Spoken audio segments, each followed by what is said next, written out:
দুর্নীতি, চুরি, লুট, রাজ্যে ধর্ষণ, এই যে বিভিন্ন রকম অসামাজিক কার্যকলাপ প্রতিষ্ঠা পেয়েছে তৃণমূল সরকারের দ্বারা, 1500 টাকা দিয়ে তাদের মুখগুলোকে বন্ধ করার প্রচেষ্টা। আমার মনে হয় বেকার চাকরি প্রার্থী যারা যুবক যুবতী রাজ্যের, এর বিরুদ্ধে প্রতিবাদ করা দরকার যে আমাদের ভাতা ভিক্ষা নয়, কর্মসংস্থান চাই। তিনি উদ্বোধন করেছেন মেলা খেলার, তিনি উদ্বোধন করেছেন খেলা হবে, তিনি বাজেটে পেশ করেছেন আজকে যুবশ্রী দিয়ে বা যুবকদেরকে ভাতা দিয়ে একরকমভাবে পঙ্গু করে দেওয়ার প্রচেষ্টা চলছে।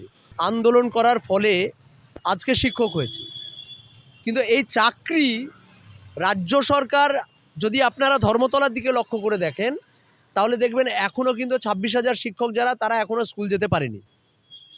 এখনও যারা আপার প্রাইমারি শিক্ষক রাস্তায় বসে আছে। প্রাইমারি 2014 এখনও মামলা চলছে।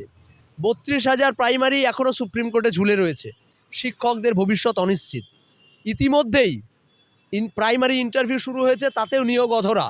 অর্থাৎ নিয়োগ প্রক্রিয়াগুলোকে একদিকে বন্ধ রেখে দিয়েছে রাজ্য সরকার, অন্যদিকে ভাতা চালু করে রাজ্যের সরকার এই রাজ্যের বেকার যুবক যুবতীদের কাছে মেসেজ দিতে চাইছে পরোক্ষভাবে দাসত্ব করার জন্য, অর্থাৎ অধিকার পাইয়ে দেওয়ার জন্য নয়। রাজ্য সরকার যদি তার একটা শিক্ষিত ছেলে, ধরুন মাস্টার ডিগ্রি করেছে, বিএড করেছে, এমএ করেছে, বিটেক করেছে, এমটেক করেছে, তার কাজ কি ছিল? তার নিজের যোগ্যতার ভিত্তিতে তার জবটা তাকে পাইয়ে দেওয়া। যে বিএড করেছে সে স্কুল মাস্টার হবে, যে ডিএলএড করেছে সে প্রাথমিক শিক্ষক হবে, যে ধরেন টেকনিক্যাল কোর্স কমপ্লিট করেছে সে ইঞ্জিনিয়ার হিসাবে তার যে দায়িত্ব, সে শিল্প কলকারখানা যেখানে থাকার দরকার সেখানে থাকবে। কিন্তু এই রাজ্যে মমতা বন্দ্যোপাধ্যায়কে দেখেছেন? আজকে খুশি হতাম, পশ্চিমবঙ্গের যুবক যুবতীরা খুশি হতো যদি মমতা বন্দ্যোপাধ্যায় আজকে বলতেন দাঁড়িয়ে যে 10টা শিল্পের উদ্বোধন তিনি করবেন আগামী 3 মাসের মধ্যে। কেন? সেখানে হাজার হাজার লাখ লাখ কর্মসংস্থান তৈরি হতো। কিন্তু সেই কর্মসংস্থানের কথা কিন্তু বললেন না। 15 বছরে মমতা বন্দ্যোপাধ্যায়কে আপনি দেখাতে পারবেন না যে শিক্ষামন্ত্রী বা শিল্পমন্ত্রী বা পাশে অন্যান্য মন্ত্রীদেরকে পাশে বসিয়ে তিনি 10টা শিল্পের উদ্বোধন করেছেন। তিনি করেননি। তিনি উদ্বোধন করেছেন মেলা খেলার, তিনি উদ্বোধন করেছেন খেলা হবে, তিনি বাজেটে পেশ করেছেন আজকে যুবশ্রী দিয়ে বা যুবকদেরকে ভাতা দিয়ে একরকমভাবে পঙ্গু করে দেওয়ার প্রচেষ্টা চলছে।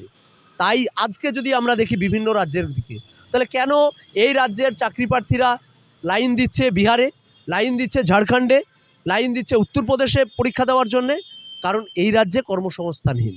সুতরাং রাজ্য সরকার একদিকে বেকার যুবক যুবতীদের হাতে কর্মসংস্থান দিতে ব্যর্থ, অপরদিকে 1500 টাকা দিয়ে তাদের মুখগুলোকে বন্ধ করার প্রচেষ্টা।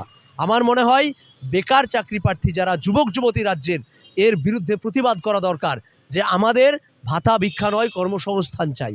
ভাতা ভিক্ষা দিয়ে সাময়িক সামান্যতম কোনো সমস্যার নিরসন হতে পারে, কিন্তু সার্বিক তাকে পঙ্গু করে দেওয়া হয়, সেই যুব প্রজন্মটাকে পঙ্গু করে দেওয়া হয়।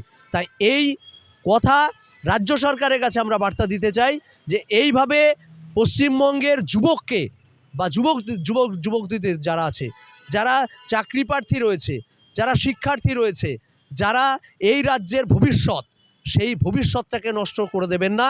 তাদের কর্মসংস্থানের ব্যবস্থা করুন, শিল্প করুন, কলকারখানা করুন, দেশের বা রাজ্যে শিক্ষার উন্নতি ঘটান, যাতে স্বয়ংসম্পূর্ণ হয়ে মেরুদণ্ড সোজা করে তাদের নিজের যোগ্যতার ভিত্তিতে যারা চাকরি পায়। রাজনৈতিকভাবে কে কার সঙ্গে থাকবে সেটা সময় সাপেক্ষ, এবং তাদের রাজনৈতিক স্ট্যান্ড পয়েন্ট কী হবে তারা নিজেরা ঠিক করবে। কিন্তু আমরা একটা কথা বারবার বলেছি, দুর্নীতি, চুরি, লুট, রাজ্যে ধর্ষণ, এই যে বিভিন্ন রকম অসামাজিক কার্যকলাপ প্রতিষ্ঠা পেয়েছে তৃণমূল সরকারের দ্বারা, তার বিরুদ্ধে এবং সাম্প্রদায়িক বিজেপির বিরুদ্ধে যারা একই সুরে গান গাইতে চায়, একই সুরে লড়াইটা করতে চায়, তারা একসঙ্গে আসুন। কংগ্রেস যদি মনে করে যে আজকে এখানে তৃণমূলের সঙ্গে লড়াই করবে, তাহলে কংগ্রেসকে আমাদের বুঝতে হবে যে পশ্চিমবঙ্গের কংগ্রেস কিন্তু বকলমে বিজেপি এবং তৃণমূল, এই যে সেটিং পলিটিক্স, তাকে যদি কংগ্রেস সমর্থন করে তাহলে কংগ্রেসকে নিয়েও ভবিষ্যতে বাংলার মানুষকে ভাবতে হবে।